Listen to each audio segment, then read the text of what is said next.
Boa tarde a todos e todas. Sou Caroline Leal, indigenista, antropóloga e professora do bacharelado em antropologia da Unilab desde 2016.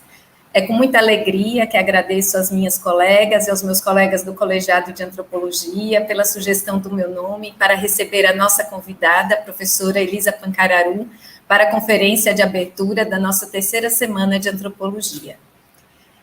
O ingresso de indígenas em cursos universitários no Brasil inicia-se no final dos anos de 1980 e se intensifica consideravelmente no começo dos anos 2000, principalmente com os cursos de demanda coletiva, as chamadas licenciaturas interculturais.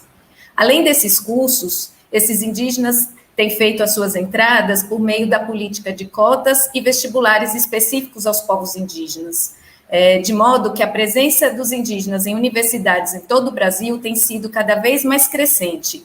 E observamos também um interesse significativo pela antropologia, com destaque para as graduações da UFPB, no campus Rio Tinto, que acolhe um número importante de indígenas do estado da Paraíba, e o nosso aqui na Unilab.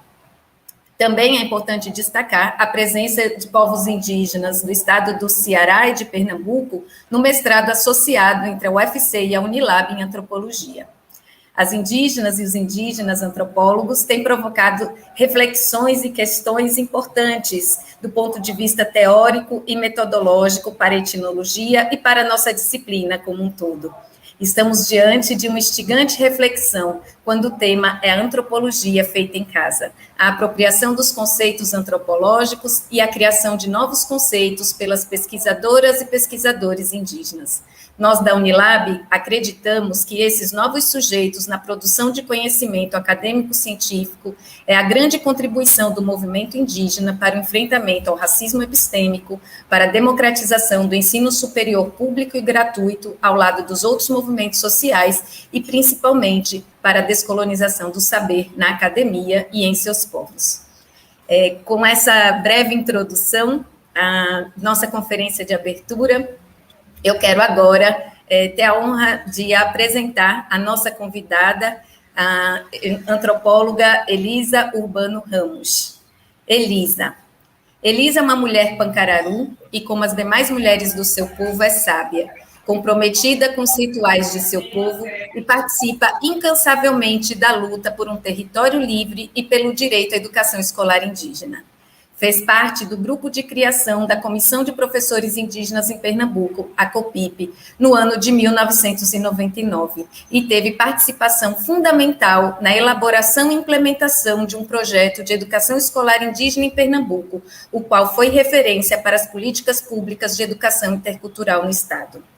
Para Elisa, o movimento não pode parar, e ela passa a contribuir com a organização das mulheres indígenas em Pernambuco e no Nordeste. A partir da sua inserção nas pautas de gênero, torna-se também uma importante liderança para as mulheres de Pernambuco. Atualmente, é a coordenadora do Departamento de Gênero na articulação dos povos e organizações indígenas no Nordeste, Minas Gerais e Espírito Santo. Muito estudiosa, Elisa é uma professora indígena pesquisadora, licenciada em Letras pela Autarquia de Ensino Superior de Arco Verde. Tem várias especializações, entre as quais destaco a especialização em gênero, coordenado pelo FAGES e a Secretaria da Mulher do Estado de Pernambuco, e a especialização em Educação, História e Cultura dos Povos Indígenas pelo Núcleo de Formação Docente da UFPE, Campus Agreste. No ano de 2019, defendeu sua dissertação de mestrado no Programa de Pós-Graduação em Antropologia da UFPE, sob orientação do professor Perry Scott, com o título Mulheres Lideranças Indígenas em Pernambuco, espaço de poder onde acontece a equidade de gênero. Fundamentada nas teorias do feminismo comunitário na América Latina, Elisa trouxe para a antropologia importantes reflexões sobre o feminismo indígena. Em sua trajetória atual, na pós-graduação, a Elisa passa a ser membro da ABIA, Articulação Brasileira de Indígenas Antropólogos. Elisa, seja muito bem-vinda e agradecemos sua disponibilidade e interesse em partilhar conosco os conhecimentos que você vem produzindo ao longo da sua trajetória, colocando para a etnologia problemas e perguntas apresentados nos seus trabalhos como mulher pesquisadora indígena antropóloga. Elisa, você tem um tempo livre, conforme foi acordado com a coordenação geral do evento e você, iremos fazer, então, mesmo sendo uma conferência de abertura, um protocolo diferente, no sentido de que, ao final da sua fala, será aberto um espaço para que o público possa dialogar com você. Nós, hoje, nessa mesa, contamos com a contribuição da Meg Lima, que é estudante do bacharelado em antropologia, membro do centro acadêmico em antropologia, que vai nos ajudar nessa mediação entre as questões que vão ser colocadas no YouTube e você, Lisa. Então, fique à vontade, é uma alegria estar contigo. Boa tarde a todos, a todas e todes, né? É com muita alegria que eu participo desse momento. Em princípio, gratidão pela oportunidade de trazer não apenas a minha fala, mas a fala das mulheres indígenas e não indígenas que me inspiram, né? Eu comecei com certo probleminha com a internet, mas eu penso que encontrei o lugar adequado perto de algumas plantas, né? Então, eu não estou na minha aldeia nesse momento, mas consegui me conectar agora. Bom, como fui apresentada por Carol, é com muita alegria que mesmo virtualmente eu encontro com Carol, companheiras de longas batalhas na educação escolar indígena em Pernambuco, mas também em outros espaços, e principalmente na questão de gênero, que por ser a minha pesquisa, por ser o meu objeto de estudo, então eu vou fazer mais referência a essa questão, né? Então, o tema que é dado a esse evento, e também essa conferência, Antropologia Feita em Casa, Povos, Territórios e Pesquisas em Tempo de Pandemia, o meu lugar de fala, enquanto pesquisadora, é o lugar de uma indígena, de uma mulher indígena.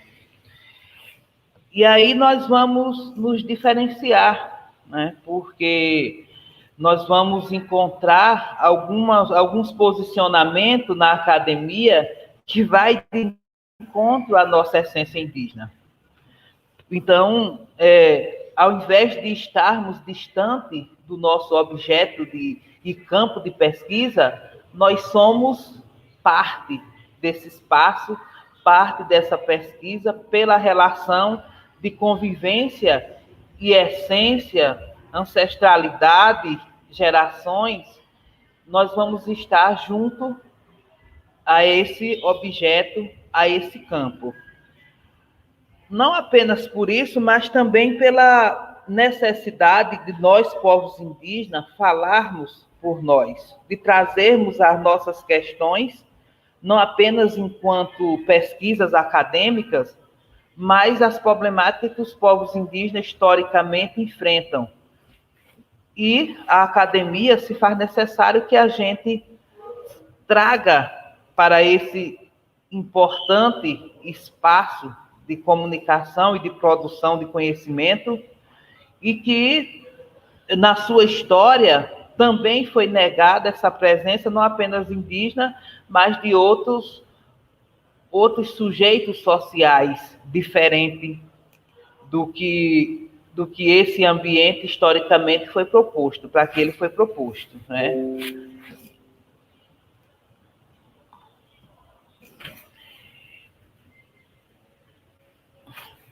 Bem, e aí vai se perguntar, mas qual é a diferença entre a pesquisa, a metodologia de um indígena pesquisador, uma indígena pesquisadora para outros, né? Então, a nossa diferença é que a nossa produção é de dentro para fora, é partindo do chão das aldeias, é partindo do movimento indígena, é partindo do ensinamento que os nossos antepassados, que os nossos presentes e que o nosso território sagrado nos coloca, né? E mesmo tendo essa formatação, não deixa de ser um conhecimento, não deixa de ser ciência, né?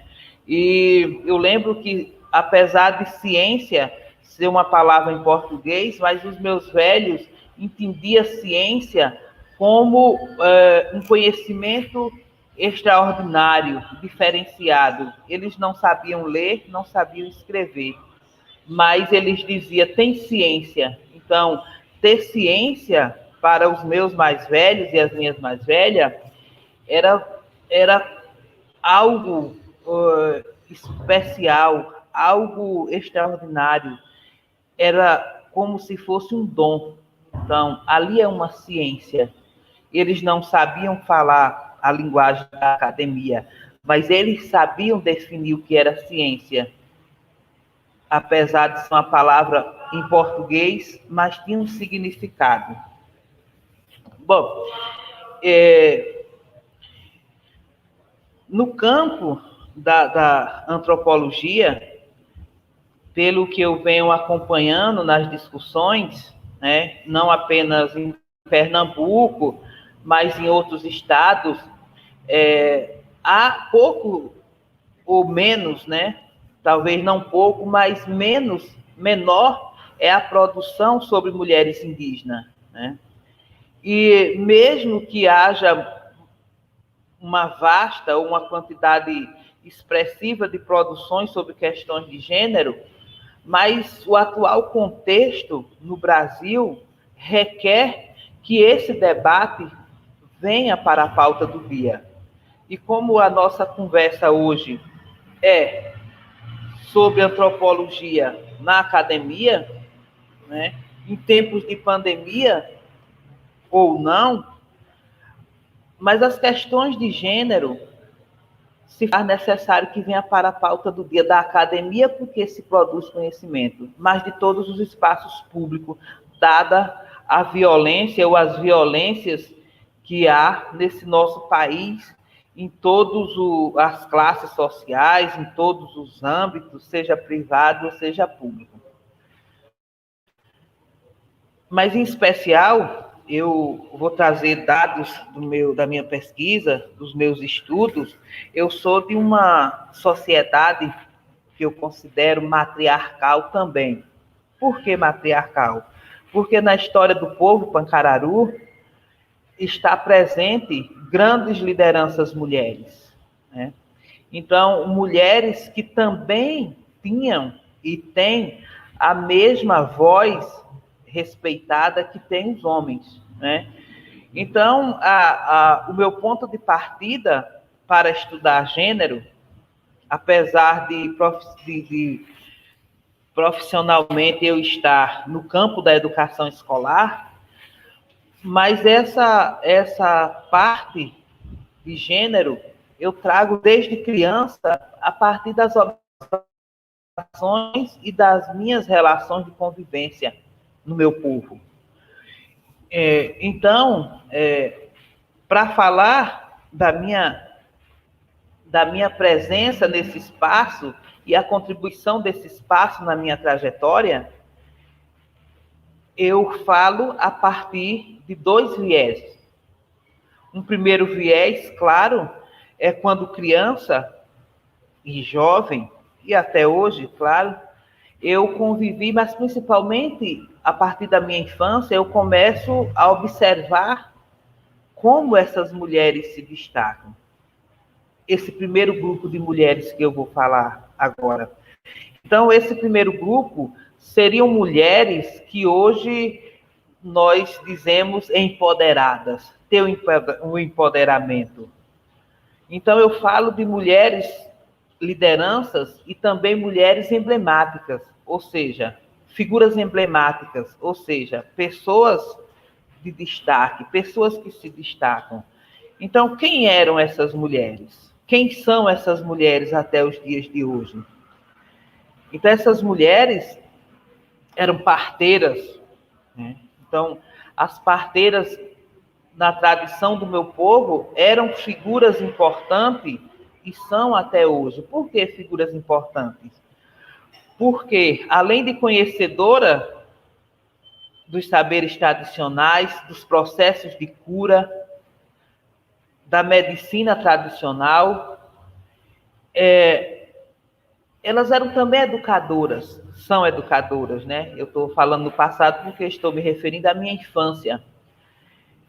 Essas mulheres são figuras históricas, porque eu já conheci os meus avós chamando essas mulheres de mãe. Então, mães porque também traziam as crianças ao mundo.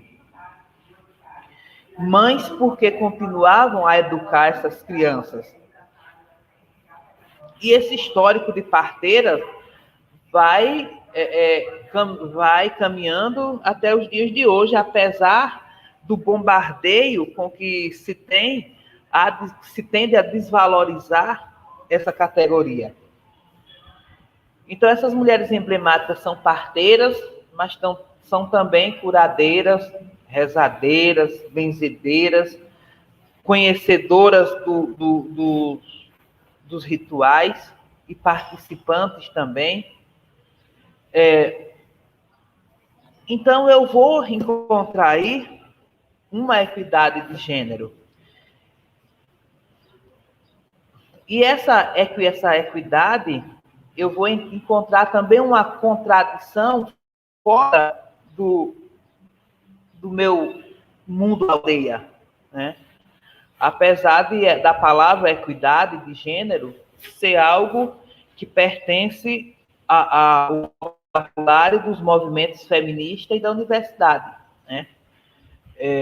Por isso e eu vou ouvir lá também, nesses outros espaços, que não existe equidade de gênero em lugar nenhum, né? Então, quando se afirma que não existe equidade de gênero, pressupõe-se ou se afirma que o chamado gênero masculino é superior ao feminino. E aí eu volto à minha infância e fico pensando nessas mulheres lideranças, né? Essas mulheres que também conduzem o seu povo, essas mulheres que também educam, essas mulheres que recebem o mesmo entendimento e conhecimento que os homens. E aí eu vou pensar em outro campo, que é o campo da espiritualidade. Eu, na condição, na qualidade de indígena pancararu, eu vou conhecer também o universo cosmológico do meu povo, o mundo dos seres invisíveis, o mundo do encantamento, o mundo da espiritualidade. E lá no mundo da espiritualidade tem seres femininos também, tem seres sagrados femininos. Então,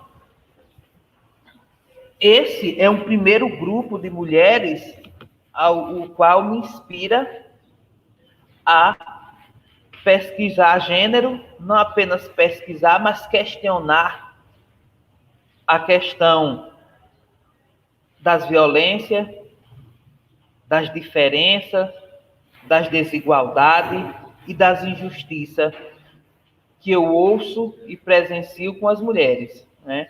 Então, esse é o primeiro grupo que me inspira a estudar questões de gênero, a fazer parte desses espaços, ora indígena, ora fora da aldeia, né? Ora outros espaços. Mas um outro grupo de mulheres também me chama a atenção, que são aquelas que vivem a relação de subalternidade, a relação de inferiorização, né? Ora, como de um lado eu vejo mulheres empoderadas e do outro eu vejo mulheres que sofrem com o racismo. São essas inquietações que me levam à pós-graduação em antropologia, né? Então, o universo profissional ao qual eu faço parte, que é a educação escolar indígena, é claro que lá, enquanto movimento indígena, a COPIP, Comissão de Professores Indígenas de Pernambuco, a importante organização indígena que discute educação escolar indígena, que compreende que questões de terra, questões de saúde, não estão isoladas da questão da educação escolar, também fazem parte, enquanto organização de base, junto à APOIME, Articulação dos Povos e Organizações Indígenas do Nordeste, Minas Gerais e Espírito Santo. E é a partir da COPIP que as minhas parentas de outros povos que eram membros da APOIME, enquanto coordenação de mulheres, passam a me convidar para esses espaços, né? E, a partir daí, eu vou participar da Comissão Permanente de Mulheres Rurais de Pernambuco, do Conselho Estadual de Direito da Mulher. Então, eu sou uma professora que, paralelo à minha profissão, eu sou pesquisadora, estudiosa, militante e ativista das questões de gênero. Indígena porque é o meu lugar de fala, é o meu lugar de origem, né? Mas estou em outros espaços, né? Então eu vou repetir essa fala de estar em defesa das mulheres quando eu falar do feminismo indígena no final da minha fala. Bem, voltando a esse ser Pancararu, né? Que eu vou chamar na minha dissertação do tronco velho aos estudos feministas, né?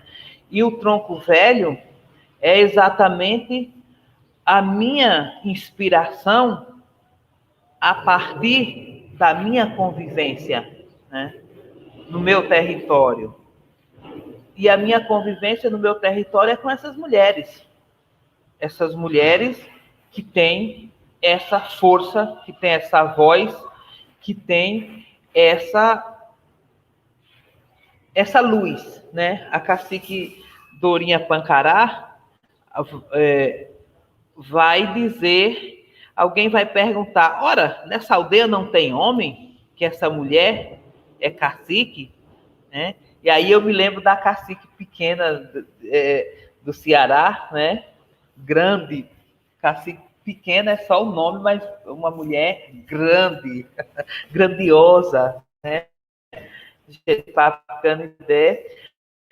A cacique Dorinha alguém vai dizer, ora, nessa aldeia não tem homem? Quem votou em você?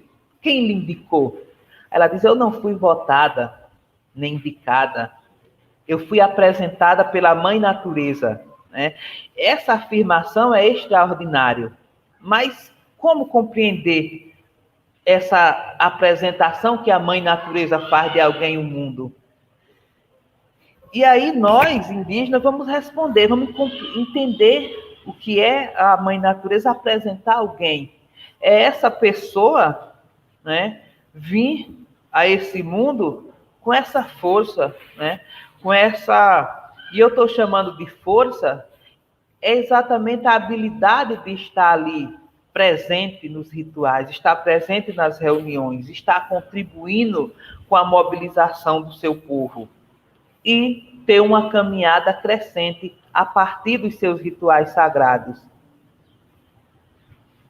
A partir da presença no seu território. E a partir dali vai estar nos espaços públicos do seu território, município, estado, âmbito federal, e todos os espaços que defendem o seu povo, os direitos dos povos indígenas.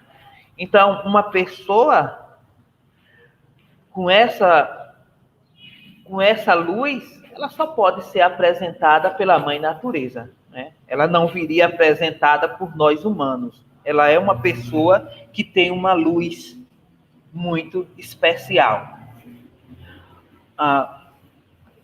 Bem, voltando aos meus estudos, quando eu penso em equidade, eu penso a partir dessa contestação que o mundo machista, racista, afirma não haver equidade de gênero entre homem e mulher. Então, isso atiçou a minha curiosidade, a minha necessidade de responder. E é claro que, na qualidade, na condição de indígena pesquisadora, a minha metodologia vai passar pela referência bibliográfica, pelas leituras, pelas entrevistas, pelas metodologias estudadas e propostas pela academia, mas vai passar também pelo meu mundo dos sonhos, pela relação com a minha cosmologia, pela relação com a minha essência indígena. Então, eu vou trazer elementos, afirmações que eu só posso buscar na subjetividade do meu povo, que eu só posso buscar, encontrar no ensinamento dos meus antepassados. Então, a minha metodologia vai ter esse aspecto diferente e talvez nem legitimado, né?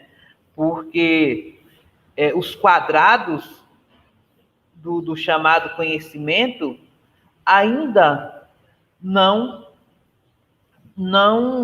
considera, ou considera pouco, ou considera menos, essa etnometodologia, né?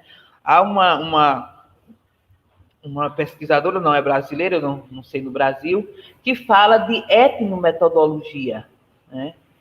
E a academia precisa popularizar esses saberes, né? Porque eles precisam servir ao povo. Então, eu não quero uma pesquisa que ela não sirva ao meu povo, aos povos indígenas. Ela não serve se ela for apenas um título, se ela for apenas um texto escrito e eu não puder traduzir na prática, ou através da prática dos povos. Bem, para falar de onde estão essas mulheres emblemáticas de Pernambuco, né? Porque eu falo lideranças mulheres indígenas em Pernambuco, mas nós, povos indígenas, sempre partimos do nosso lugar de fala, do nosso chão, né? E, de uma maneira geral, nós, povos indígenas, entendemos o território como espaço sagrado também, né? E esses espaços sagrados, ele vai ter os seus sistemas próprios de educação, de saúde, de convivência. E são esses espaços, esses sistemas próprios, essa gestão coletiva, esse território que não é apenas uma extensão de terra em quilômetros, em hectares, né? Mas um território maior, um território para além desse mundo terreno, um território para além, acima das nossas cabeças, abaixo dos nossos pés, mas um território também que não somos apenas nós, seres humanos, moradores e exploradores, mas esse território sagrado também estão árvores, animais, pedras, águas, rios, serras, fontes, seres invisíveis. Portanto, esse território não é único e exclusivo nosso, seres humanos. É um território de gestão compartilhada, porque aqui, moram vários seres, para além de nós, homens e mulheres. Eu estou muito tocada porque eu estou participando de uma atividade que discute os impactos causados pelos grandes empreendimentos nos territórios indígenas, em especial no meu território. E esses impactos, eles, ao longo da história, né, do povo Pancararu, e aí, talvez hoje eu li alguns documentos e vou fazer referência, e esses documentos vão fazer referência ao ano de 1680, E isso me deixa emocionada porque na leitura do relatório de identificação, e as minhas lideranças estão aqui no espaço que eu estou, né, nossos caciques, os caciques entre Serra, Pancararu, e professores, profissionais de saúde, enfim, umas 20 lideranças, e a nossa memória veio o quanto esses impactos destruíram nossos territórios sagrados. Mas eu estou falando de território sagrado e de seres sagrados, né? Nossos espíritos sagrados, encantos de luz, encantados, porque no meio do universo desses seres sagrados também existem seres femininos. Essa é uma das questões que me inspira a falar de equidade. Porque se o mundo sagrado tem seres femininos, então nós, nesse mundo terreno, somos representação desses seres femininos. Bom, para adiantar a minha fala, falando de Pernambuco, né, de outros povos, além do meu povo, dos demais povos, em cada povo eu vou trazer, a partir dos desafios que essas mulheres, essas figuras emblemáticas, essas lideranças indígenas enfrentam nos seus territórios, porque elas também vão enfrentar desafios, né? Então, eu vou observar, conversar essas figuras emblemáticas, essas mulheres lideranças, e eu vou encontrar em outros povos caciques, né? Pajés, né? E aí eu vou lembrar da saudosa Lica Chucuru, que era uma mulher bastante... era uma mulher fascinante, extraordinária. A dona Zenilda Chucuru, que é uma mulher que, de fato, conduz, né? Então, e outras lideranças que eu vou conhecendo em todos os povos. Mas, em vários campos, essas mulheres vão trazendo a sua voz, a sua força na condução. Ora, enquanto professoras, ora, enquanto profissionais de saúde, cacique, pajé, liderança, artesãs, elas vão estar em diversos espaços, na cozinha, e aí eu não estou falando da cozinha, espaço de subalternidade, como é no espaço não indígena, mas a cozinha enquanto espaço sagrado e espaço político, né? E mais uma vez, eu vou pensar espaço político como as retomadas, espaço sagrado como a participação das mulheres nos rituais do meu povo, em especial da corrida do umbu, e vou pensando nesse conjunto de mulheres que vão estar nos espaços que tratam da educação escolar, nos espaços das atividades relativas à saúde, para a luta além da terra, né? Ou seja, a construção de uma identidade dessas lideranças mulheres indígenas em Pernambuco. O meu campo de análise foi a APOIME, mas na verdade a APOIME foi uma estratégia que eu utilizei na academia para falar de todas essas mulheres, né? Porque há uma orientação de que você faça um afunilamento, ou seja, você direcione sua fala, a sua pesquisa apenas a uma categoria, né? E as mulheres indígenas, elas são várias, né? Várias características, elas têm vários posicionamentos, então não dá para falar em especial só das mulheres da educação, né? Então, a APOIME, enquanto... E aí eu trago a APOIME enquanto organização que congrega todas as organizações de base e tem sua fundação, uma figura histórica, exemplo, né, que já não está nesse mundo terreno, que é a Maninha Chucuru Cariri, né?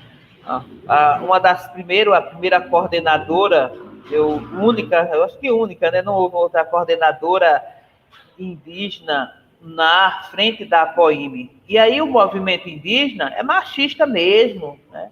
O movimento indígena é extremamente machista.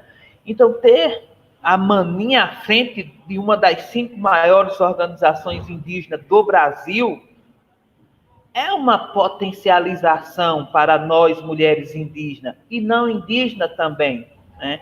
Porque nós vamos encontrar subalternidade na sua origem e essência a partir dos espaços não indígenas. É esse espaço não indígena que contamina, que contaminou, deixou suas mazelas no nosso espaço. É claro que não foi esse ano, nem há 100 anos atrás, né? Então, tem um contexto patriarcal, colonizador em um momento.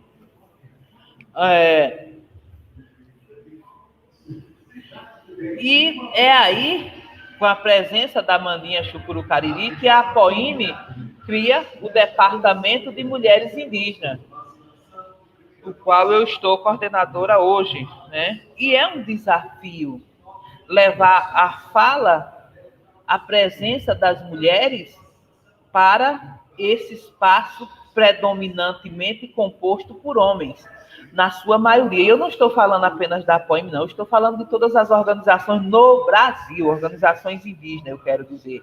Mas eu vou encontrar minhas companheiras de luta do sindicato, de outras organizações mistas não indígenas, e elas vão passar por esse desafio de estar em organizações, na sua maioria, dirigidas por homens. Bom, deixa eu olhar meu tempo. Tem um tempo ainda. Eu tenho tempo.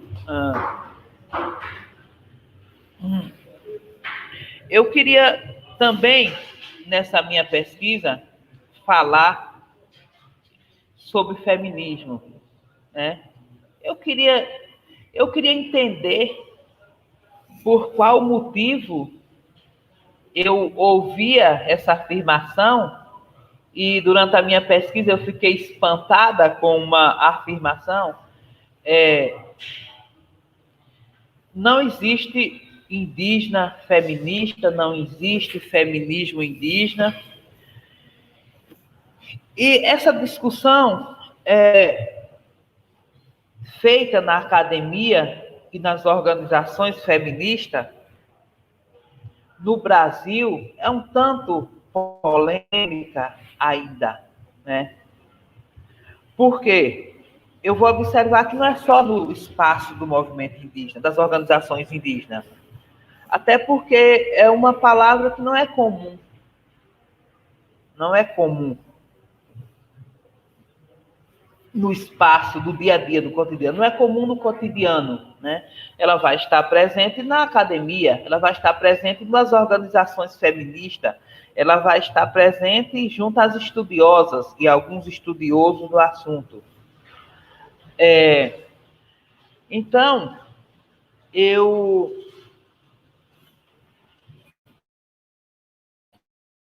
como não havia definição, né? Eu não encontrei materiais, textos sobre o assunto, né? E aí minha curiosidade ficou maior, porque quem disse? Por que disse? Por que afirmou, né, que as mulheres indígenas que não podem ser feministas? O que é o feminismo, né? Por quê? O que é o feminismo que é tão temido, né? É tão mal falado?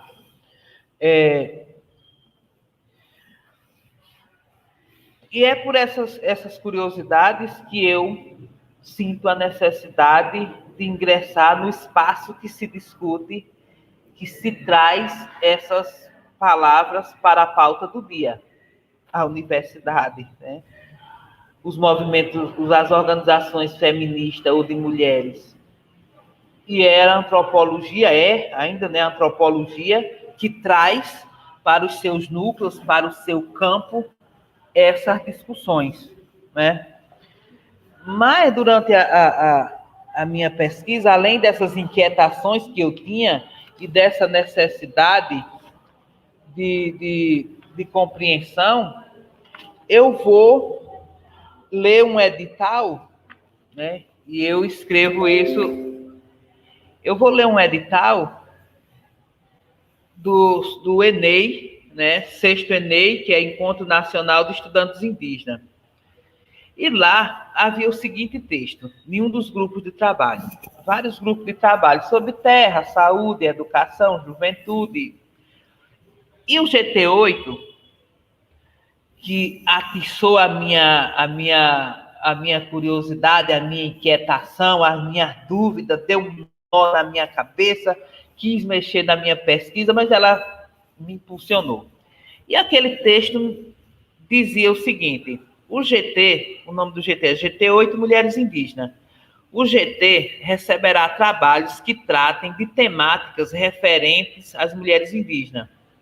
É importante frisar que não existe feminismo indígena, pois a realidade vivida dentro da aldeia não traduz propriamente o gênero para um estado de hierarquia.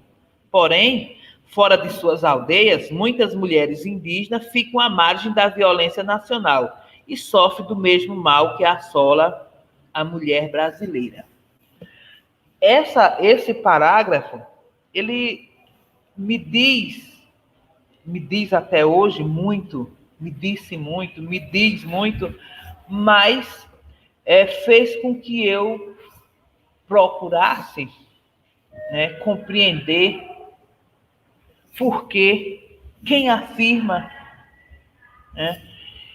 E aí eu tenho um outro desafio que é não encontrar material que fale sobre a questão. É quando eu fui apresentada ao feminismo comunitário, né? Então, um colega professor disse: Elisa, você já leu alguma coisa sobre feminismo comunitário? Eu disse: não, o que é? Né?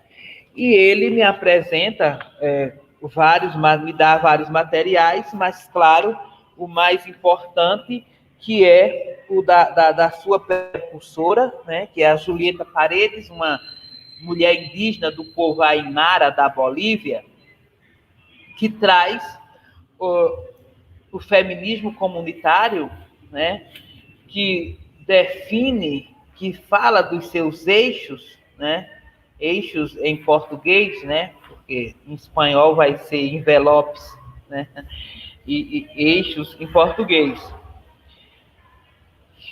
E a Julieta e o feminismo comunitário, ele é estudado em quase todos os países da Mesoamérica, né?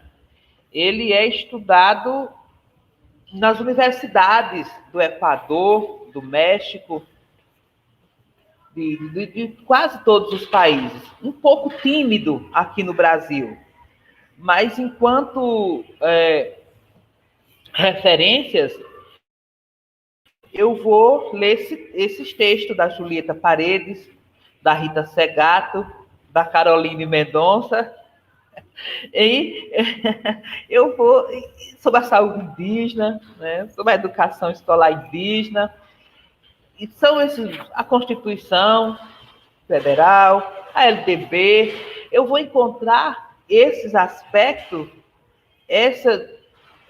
essa minha composição, do ponto de vista bibliográfico, nesses autores e autoras, né? Nessas pessoas que refletem sobre essas questões e que dialogam com a gente, né? Com o nosso pensamento, com a nossa composição, né? Eu chamo de composição.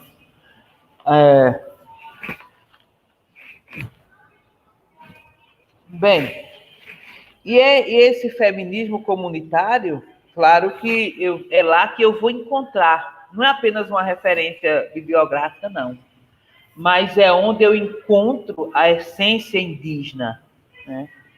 Então, eu não encontro apenas definições, mas eu encontro o nosso universo cosmológico e proposições para, a partir da Pachamama, da Mãe Terra, essa relação de bem viver. E aí,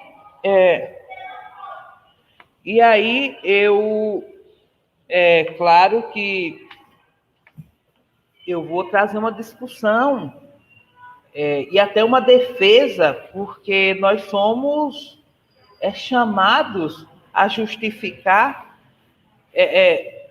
E aí não é apenas, eu vejo que não é apenas o movimento indígena, porque eu vou estar em outros espaços, onde outras companheiras vão estar fazendo referência àquele feminismo da Europa dos anos 1970, e as pessoas costumam falar como se todas as ideias fossem iguais, né? E aí vamos pensar feminismo outros, a partir das suas especificidades. Vamos...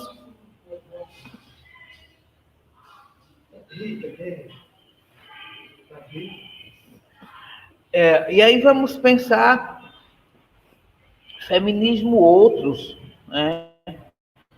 A partir das especificidades daqueles grupos. E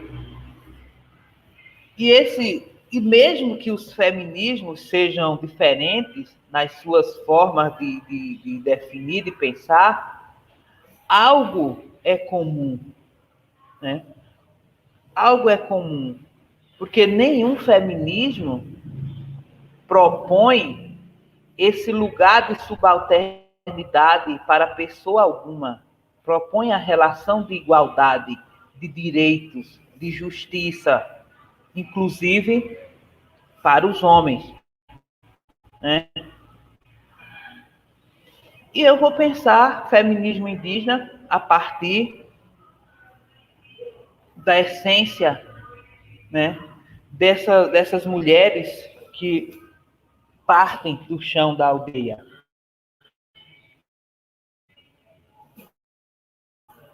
E eu vou definir por quê.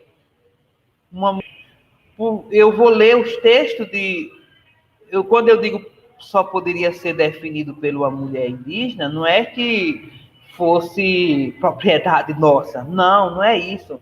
Quando eu leio, porque essa afirmação não existe feminismo indígena, eu vou encontrar excelentes produções, né?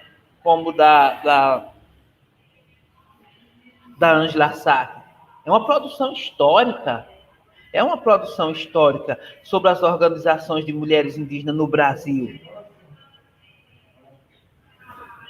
No entanto, e outras produções que são maravilhosas, mas elas sempre vão falar organizações femininas. É claro que nem todas as organizações, nem povos, nem regiões vão concordar. E o Brasil é diverso, nossos povos são diversos, né? Mas eu vou partir desse princípio, desde o tronco velho Pancararu até essa categoria, essa característica dessas mulheres guerreiras fortes que eu vou encontrando em cada povo. E quando eu digo de Pernambuco, porque foi Pernambuco meu campo. Eu posso falar de Pernambuco porque eu estive em cada espaço desses. Enfim, para concluir, né, porque tem algumas perguntas, né? Eu vou concluir definindo, né, o que eu penso, né, o que eu escrevi sobre feminismo indígena enquanto um conjunto de ações de mulheres indígenas em prol dos direitos coletivos, que refletem no presente a trajetória de luta dessas mulheres, fortalecidas na sua espiritualidade. Então, o princípio é a força do nosso território, é a nossa espiritualidade. de forma que seus corpos estão para seus territórios, como um corpo coletivo, dotado de histórias, culturas e da memória dos seus antepassados. E na sua especificidade, comunga com a luta de outras mulheres e não comunga com violência de nenhuma natureza, né? Então, esse é o que vai encontrar com outros feminismos. Não comungamos com violência de nenhuma natureza, inclusive contra homens, contra outras mulheres, né? Então, há uma relação de pertencimento dessas mulheres com seu território. Eu não poderia deixar de falar, de concluir essa minha fala, falando da questão do racismo, né? Racismo e antirracismo, no caso dos povos indígenas. Por quê? As questões de gênero, o machismo, é um viés do racismo, porque o racismo tem suas características. Eu esqueci de falar do troncamento patriarcal, né? Porque as pessoas perguntam, ora, e o machismo?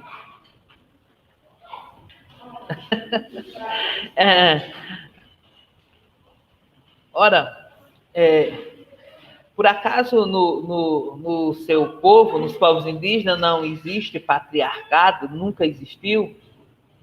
Sim, mas não o patriarcado que explorou, violentou nossas mulheres e nossas meninas, mas violentou também nossos homens e nossos meninos, e continua violentando até hoje, de norte a sul desse país, né?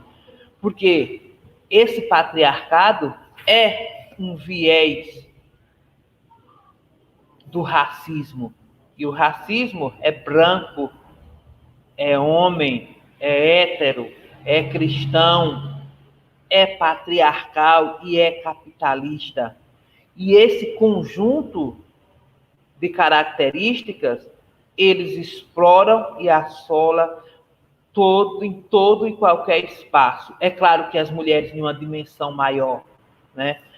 E eu trago essa reflexão para dentro do movimento indígena, que é o meu lugar de fala, né? Bom, e concluindo, né, nós estamos quase chegando na hora, no tempo que nos foi proposto, né? Então, feminismo indígena é ação, né?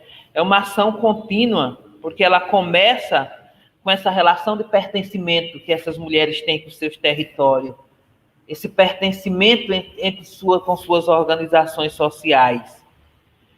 E começa na aldeia e tem continuidade a partir da aldeia, a partir dos rituais sagrados. E perpassa pelas assembleias, na luta por direitos sociais e coletivos. E também tem elementos essenciais: espiritualidade, território, corpo e história. Enfim, né? A questão de gênero, ela precisa vir para a pauta do dia, porque nos territórios indígenas eu digo que o machismo e o racismo não pertencem ao mundo dos nossos seres sagrados, porque eles não usam de violência contra a mulher, contra ninguém, né? É claro, eu trago um viés da espiritualidade. E por outro lado, né, já que não comungamos com violência de natureza nenhuma, não propomos, eu penso que a discussão de gênero, da desigualdade, da injustiça e a violência contra a mulher se faz necessário vir cada dia mais vir para a pauta do dia. Obrigada.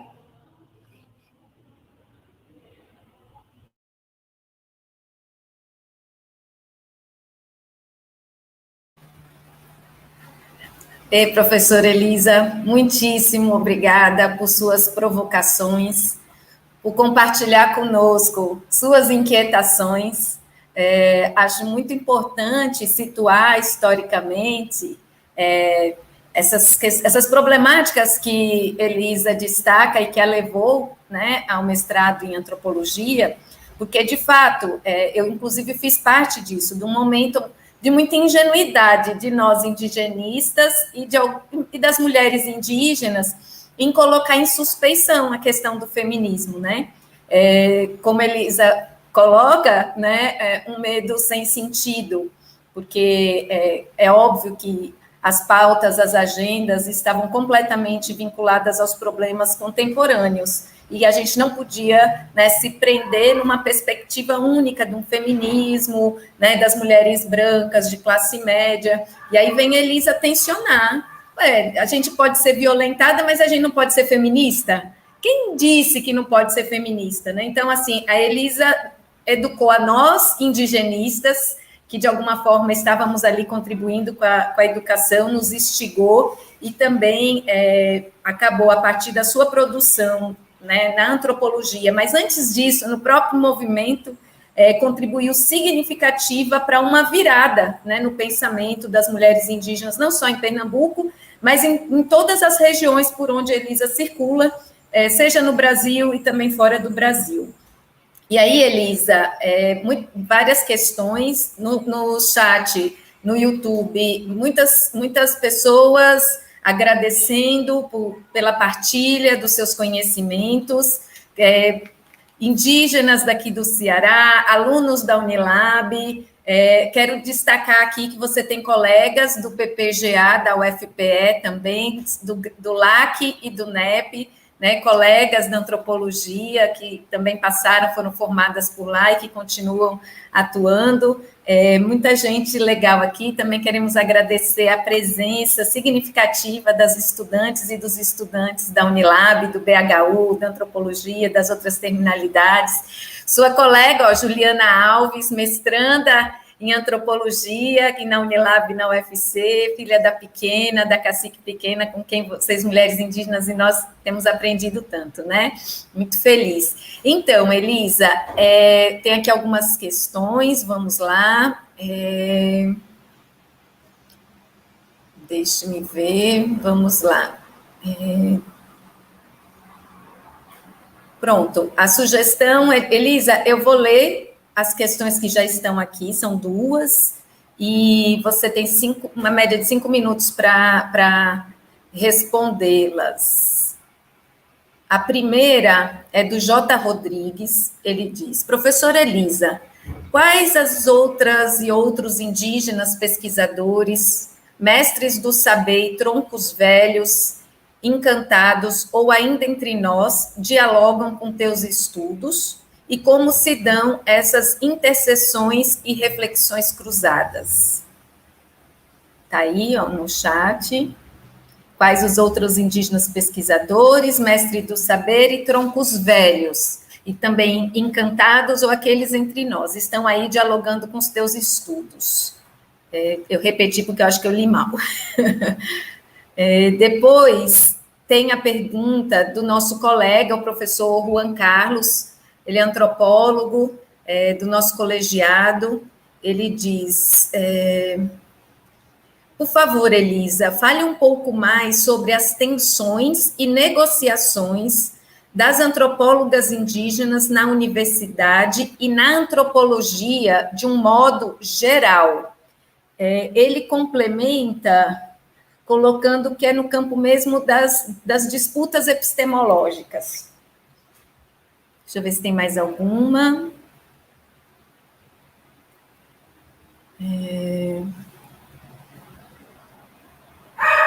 Pronto, são essas por enquanto, Elisa. Essas duas.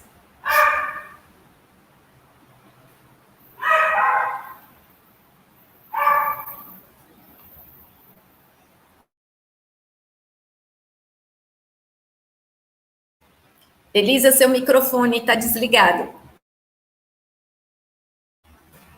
Elisa, seu microfone está desligado. Bem, a primeira pergunta... Alô? Oi? Tá me ouvindo? Estamos. Oi? Estamos. A primeira questão, né, em princípio, parece que nós, estudantes acadêmicos indígenas, parece que a gente desafia a tradição, né? Mas eu procurei falar, considerando, né, respeitando, claro, e considerando aonde se aplica questões de gênero. Né? É claro que para falar de homens e de mulheres eu vou ter que utilizar a palavra gênero. Né? No entanto, eu vou diferenciar essas questões dentro do ritual sagrado, né, da tradicionalidade. Então, vai existir espaços da tradição que questões de gênero, de fato, não se aplicam, né? Porque nós estamos em um momento em que representamos os nossos seres sagrados, onde nós somos corpos, seres sagrados. Então, mas aí, aonde eu dialogo com colegas de e parentes, colega parente de todo o Brasil, né? É exatamente nesse ponto onde a gente vai considerar quais os espaços da tradição e quais outros espaços, né? Então, nós não vamos misturar quem faz determinada atividade no ritual sagrado, se homem ou se mulher, e por que homem ou por que mulher, nós não vamos questionar, né? Mas nós vamos questionar o homem que pega a mulher e corta o cabelo dela de faca. Então, isso não faz parte da nossa cultura. E a gente vai discutir violência doméstica, sim, Lei Maria da Penha, sim, machismo, sim. No entanto, essas atividades, se é que eu posso chamar de atividade, essas ações, né? Ela não faz parte da tradição indígena. Há quem diga que o machismo é cultural dos povos indígenas. Cultural não, né? Cultural não. Ela é uma mazela da colonização, porque ela também maltrata os homens. Mas eu vou dialogar, sim, né, com os meus mais velhos, né? Eu vou dialogar, não no sentido de contradizer, não, né? Não no sentido de contradizer, mas de compreender. Eu vou dialogar com parentes antropólogas de pesquisadoras de outros povos, de outras regiões, né? Eu vou do Acre, do Amazonas, Santa Catarina, do Ceará. Vamos conversar, né? Vamos, e aí a ABIA, né? A Articulação Brasileira de Indígenas Antropólogos, vai trazer, eu acho que eu já estou na segunda pergunta, mas as duas são muito importantes, são reflexões importantes.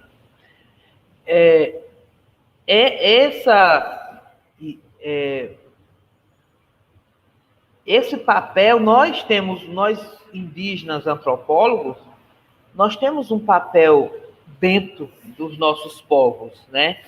Então, eu não falei dessa diferença no início da minha fala, mas nós estamos à disposição dos nossos povos, né? E aí eu leio o texto de outros parentes, né? E todos os textos dos parentes antropólogos e antropólogas indígenas começa a falando da sua trajetória, mas e termina com a missão do seu povo, né? Então, o meu título não é a de Elisa apenas, mas é em princípio do meu povo, né?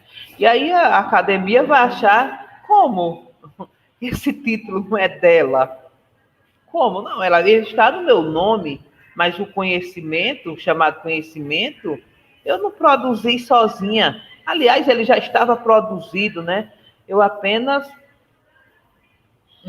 sistematizei. Mas nós, antropólogos indígenas, nós estamos para os nossos povos, né? Nesse exato momento que eu estou aqui falando com vocês, eu estou acompanhando o meu povo, o povo Pancararu e o povo Entre Serra, em uma decisão,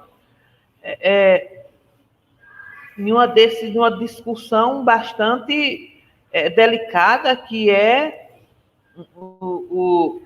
como se dá a implantar, já foi implantada lá o complexo eólico ao redor de nossas terras.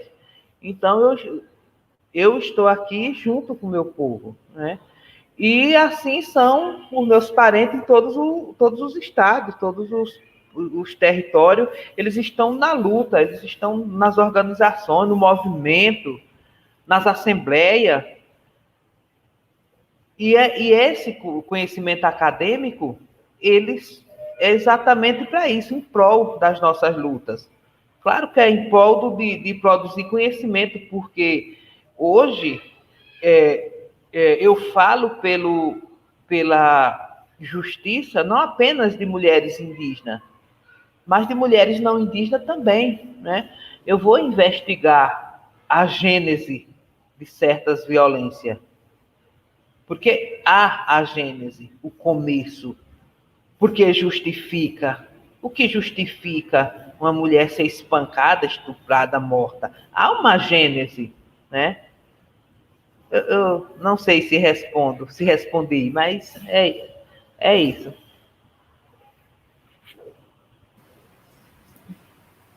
Obrigada, Elisa. As perguntas agora foram fechadas lá no chat do YouTube, mas tem uma questão.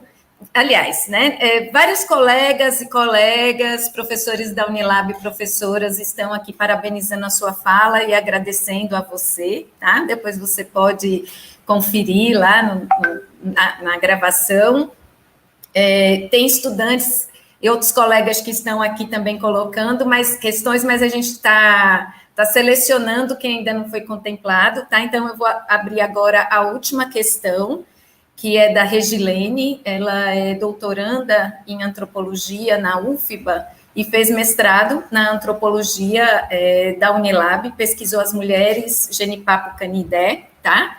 E a Regilene, ela diz assim: Elisa, primeiramente, obrigada. Queria que você falasse um pouco sobre os cuidados que as pesquisadoras e os pesquisadores têm que ter ao trabalhar gênero no contexto indígena. E um comentário, tá, do Sérgio Santos, que é muito importante, que ele diz que hoje, como nunca, por ser o Dia Internacional dos Povos Indígenas, e após ouvir esta brilhante fala de Elisa, não podemos deixar de lembrar da cruel partida de Daiane Caingangue. De fato, Sérgio, muito bem lembrado, viva, né, as mulheres indígenas, Daiane Caingangue sempre presente. Agora nós passamos, Elisa, para responder a Regilene e fazer suas considerações finais. De fato, tratar questões de gênero em terras indígenas é bastante delicado, né? Uma primeira recomendação é que algumas coisas são cultura, né? São culturais e a gente precisa observar se de fato, porque às vezes a gente propõe, né? Propõe como se todas as culturas fossem as mesmas. Um certo momento, eu vou citar um exemplo, né? Um certo momento, uma pessoa foi lá uma pesquisadora foi lá exatamente no ritual da corrida era e ela ficou curiosa porque e ela me conhecia e disse: Elisa, o que é que tem lá? Lá era o Poró. Poró é um espaço sagrado onde só entram os homens, né? E aí, nós, mulheres, nós somos criadas, nós nunca vamos entrar lá, ou vamos, talvez a gente entre lá em necessidade, em extrema necessidade, alguma mulher talvez vá entrar lá. Mas nós, mulheres Pancararu, nós não temos essa curiosidade porque nós não vamos entrar lá. E aí a pessoa disse, Elisa, mas você não é feminista? Eu disse, sou.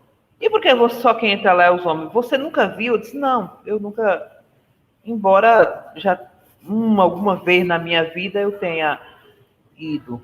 Mas eu disse, não, você não tem curiosidade? Eu disse, não, a gente não tem curiosidade. A gente nasce, cresce, morre e a gente sabe que não vai entrar lá, ou talvez entre um dia, uma vez, em extrema necessidade. Mas a gente não tem essa curiosidade, a gente sabe que não vai. Então, essa é tradição, né? Aí ela achou pouco, disse, por que é que eles comem primeiro? Eu disse, eles quem? Os homens. Então, existe uma diferença entre o aniversário, a mesa de bar, e a hora do ritual sagrado. Aí eu não fui explicar ela porque era coisa do... Eu disse, não, por que você não come primeiro? Você não é feminista? Eles têm mais direito que você. Então, existem situações que questões de gênero não se aplicam, né? Nesse caso em especial, eu disse a ela, olha, a tradição tem um momento dos homens, das mulheres, as atividades dos homens, existe artesanato, objetos de arte ou sagrado, que só quem faz é os homens, existe objeto que só quem faz são as mulheres, e esse momento especial são os homens, mas eu não quis dizer a ela que naquele momento a gente era uma representação, a gente era um corpo em prol do sagrado, eu não dei essa explicação a ela, eu disse, olha, por exemplo, numa mesa de bar, eu sou mulher, eu posso comer o tiragosto todinho primeiro, né? Mas aqui eu espero, porque Então, nem questão de gênero em territórios indígenas, tem muita coisa que é delicada. Existem territórios que são extremamente machistas, outros ações que são culturais mesmo, né? Então, e que a gente pergunta, observa, não questiona, né? Tem coisas que não se questionam, e, enfim, é claro que eu, como uma mulher da tradição, né, então eu vou aprender a observar essas diferenças entre o que é do universo da essência indígena e o que é da essência não indígena, né? O que é do mundo lá fora, né? Então, eu não vou dizer que tomar cerveja num bar é da tradição indígena. Não, ela é da tradição que nós aprendemos lá fora, não sei, enfim. Isso é outra história, né? Eu não sei porquê, eu acho que eu estou cansada, por isso que eu estou fazendo a referência. Mas, então, tem uma diferença entre o alimento sagrado, o ritual sagrado, e o outro lado da colonização, né? Então, a gente toma cuidado, até a gente indígena mesmo, a gente vai observar, né, respeitar, né, diferenciar, e aí teve uma antropóloga que chegou a um determinado povo do norte, e ela fez um questionamento de por quê, e ela ficou insistindo, por que as mulheres, não sei se... Então, por quê? Então, muitas vezes, há uma simbologia de certas atividades em certo momento, não em todos. Então, eu posso ser presidente da associação, eu posso ser cacique, mas eu não posso... Então, eu posso ser presidente da associação, mas eu não posso usar os vestimentos, né? Então, isso aí eu já sei que eu não posso. Então, isso não é equidade de gênero nesse sentido. E aí, acho que é isso. Eu não sei se me fiz compreender.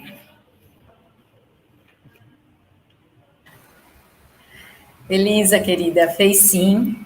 Muitíssimo obrigada.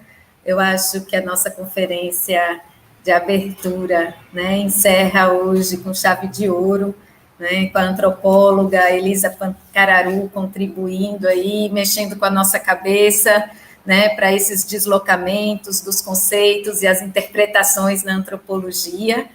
Temos muitas coisas para pensar. Então, Elisa, em nome de todo o colegiado do bacharelado em antropologia e também da pós-graduação associada ao UFC e Unilab em antropologia, nós agradecemos imensamente a sua presença, agradecemos a presença de todos e todas que estão aí no YouTube acompanhando, comentando, realmente estamos muito felizes. E quero aproveitar aqui para lembrar vocês que a Semana da Antropologia está apenas começando, né? Então, logo mais, às 19 horas, começam as atividades coordenadas pelos discentes da antropologia, acompanhem a programação. E amanhã, não percam, dia 10 de agosto, a primeira mesa redonda, às 14 horas, intitulada Antropologia e Pandemia. Será uma mesa muito potente, que nós vamos ter como convidadas Peti Mama, da Guiné-Bissau, doutoranda em antropologia na Universidade Federal do Pará, foi mestranda no mestrado de antropologia Unilab UFC. Nós teremos a indígena do povo Baré, Putira Sacuena, também doutoranda na UFPA, e nós teremos a querida Tatiana Barros, do Instituto Federal do Ceará. Então, aguardamos vocês nas próximas atividades. Tenham todos uma boa tarde e obrigada.